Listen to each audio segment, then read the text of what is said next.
Hello, in this video, we are going to fix the game bar when start recording is not working and gaming features aren't available for Windows desktop. For you to do this, just go to your Windows icon, right click, then go under settings. Once this opens, make sure you go under gaming and you have to select game bar. Make sure this is on. Once this is turned on, then you have to go under apps, go under installed apps.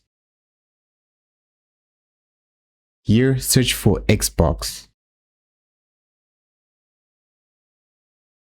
Look for this app, go on these three dots, then go on advanced options.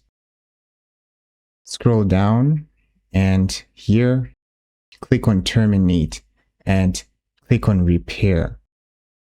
Once it's done repairing, restart your computer and see if it works. And if it's still not working, then you can click on this reset. It will delete all your data, so you have to be careful with that. Try that. You're done.